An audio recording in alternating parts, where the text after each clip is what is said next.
the biggest challenge with AI isn't, the tech itself? What do you mean exactly? Well, what if it's us? Our ability to understand it, to adapt, to figure out our own purpose in a world that's going to be shaped by it. Okay. Like, are we actually ready to write a whole new creation myth for ourselves, really, in relation to this technology? Exactly. That's the kind of big, almost existential question that Amir Husain forces us to think about in The Sentient Machine, the coming age of artificial intelligence. And Husain isn't just some writer throwing ideas out there. He's an inventor, a computer scientist, CEO. Right, a major voice in AI. His background gives everything he says this practical weight. He's built stuff. He knows the field from the inside. And the timing of the book, 2017, that's really key, too. Definitely. Why do you say that? Because that was right in the middle of this explosion in AI progress. Remember all the public debate about automation, machine learning? Oh, yeah. Job losses, the future of work, ethical questions popping up everywhere. People were genuinely anxious. Totally.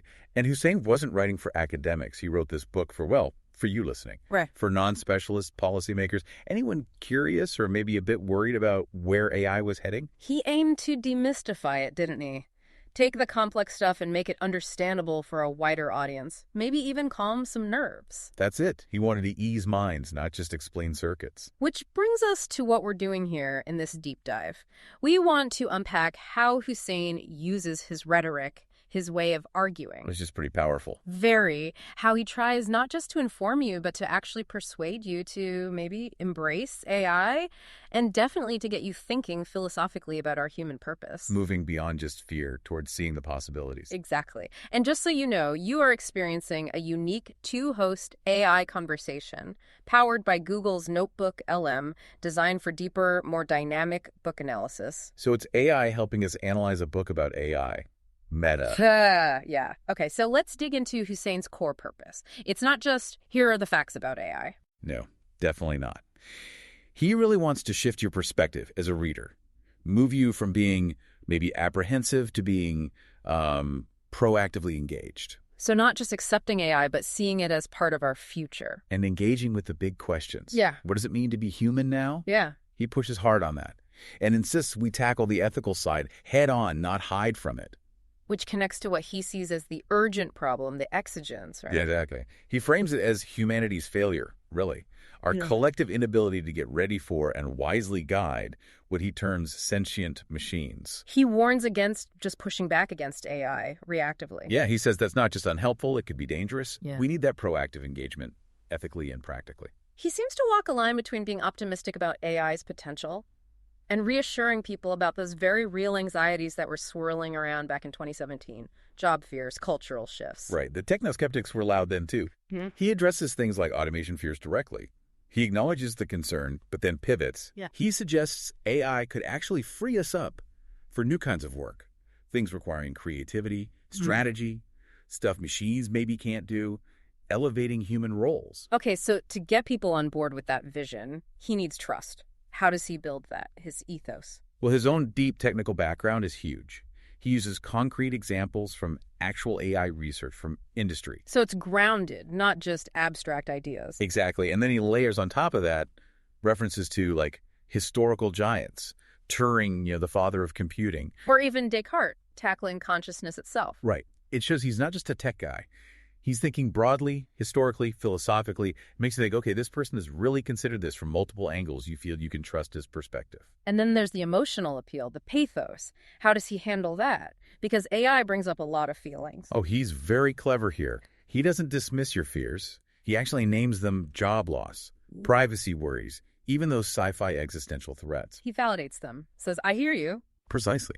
And once he's done that, he gently tries to steer you towards maybe hope, or at least real curiosity about the potential upsides. How does he do that? He uses really evocative language, talks about creation, whether it's humans creating or machines learning, explores what intelligence even means, paints pictures of the good life enhanced by AI. Trying to spark wonder, not just understanding. Exactly. And urgency, too. He might use a personal story, maybe about an AI medical diagnosis breakthrough. To create empathy. Yeah, and then maybe pivot to a bigger scenario, like how AI could revolutionize education globally. It hits both the heart and the head, sometimes alarming you about the stakes, other times inspiring you. It's impressive how he takes these super complex concepts. Things that could easily be dense academic talk. Right, and makes them feel understandable, Yep. accessible. That's his logos, his logical appeal, right? Absolutely. The book is full of analogies that just click. Clear explanations of the tech, historical context, it all helps translate difficult ideas. Can you give an example? Like comparing how an AI learns through data to how a child learns from experience. It makes something like machine learning feel less alien. And he backs it up with evidence. Oh yeah, factual evidence, reasoned projections, case studies. He shows you AI isn't just theoretical. He talks about healthcare breakthroughs in diagnostics. Like finding cancers earlier. Exactly. Or how AI spots fraud in finance, protecting systems. Even touches on defense applications, airfully, urging ethical thought alongside the tech. You really see the real-world impact now and potentially later. And he doesn't just present his side, does he? Does he address the counter-arguments? He does. That's a key part of his logical strategy. He tackles the dystopian fears head-on, AI taking over, humans becoming obsolete. He meets those arguments with reasoned rebuttals. How's his actual writing style contribute? It's really effective. The language is pretty plain-spoken, but still vivid. He avoids jargon where possible. Makes it accessible. Definitely. And his sentences vary. Short, punchy statements mixed with longer, more reflective passages. It keeps you engaged, pulls you along. You mentioned analogies. Is there one that really stands out? For me, it's the big one. Oh. Likening AI's development to humanity. Writing a new creation myth. Wow. That's powerful. Isn't it? It elevates the whole discussion beyond just technology. It taps into myth narrative, asking us to fundamentally rethink our place, our story, in light of this new kind of intelligence we're creating. It frames AI as something truly profound, not just another tool. Exactly, a catalyst for rethinking creation itself. Okay, taking a quick pause here. As we're digging into these layers of argument and how Husain builds his case, just a reminder that you can explore even more on these themes with mindful moments over on our YouTube channel. It offers AI book analysis aimed at sparking reflection and clear, rational thought. Good point. So picking back up, how does Husain structure the book to deliver all this? It feels quite logical, mainly thematic. He starts with the basics, like what even is intelligence, looking at historical ideas, then machine intelligence. That's the foundation. Yeah. Then he moves into comparing humans and machines. Where are we different? Where maybe surprisingly similar? Challenges our human-centric views a bit. Then is the practical stuff. Right. Societal roles for AI, the ethical knots, future scenarios. What works well is that each chapter often starts with a common question or fear you might have. Like, will AI take my job? Or, could AI become conscious? Exactly. And then he systematically builds his case around that, aiming to dispel the myths and encourage, thoughtful engagement. It feels like a guided journey. And running through that whole structure is this constant thread of ethical responsibility. Yeah. It's not an afterthought for him. No, it seems central. Definitely. He keeps contrasting those potential dystopias with utopian visions, using that tension to highlight both the risks and the rewards. He doesn't shy away from the dangers. Not at all. He faces them directly. But he always pulls back to advocating for wise development, responsible governance, like building human values into AI from the start. Not trying to patch it later. Right. And emphasizing that we need public discussion, smart policies. The future isn't set in stone. We shape it. And he keeps circling back to those deep questions about human purpose. Constantly. Why are we valuable? What can we create?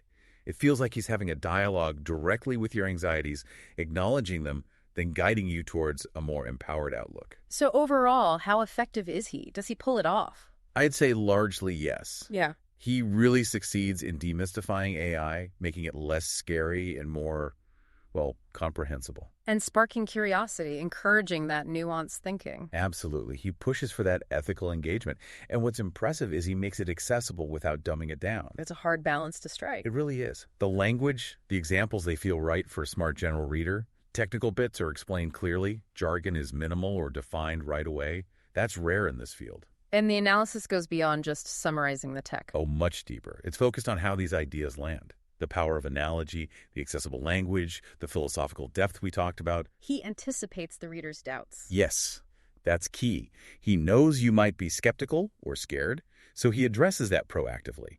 It makes his arguments, both logical and emotional, much stronger. Does he acknowledge any limits to his own arguments? He does, which adds to his credibility, I think. He admits we might never have a definitive test for true machine sentience. So some questions remain open. Exactly. Especially those really profound ones about consciousness, human or artificial. He leaves you with the sense that the inquiry continues. So when you boil it down, Husain's book isn't about giving you easy answers, utopian dreams, or nightmare fuel. No, it's more a preparation guide. I think so. Preparing you for what's coming by encouraging thoughtful, critical, but ultimately hopeful engagement with the AI future we're building together. And the challenge isn't just understand the machines. Right. It's to understand ourselves better in their reflection.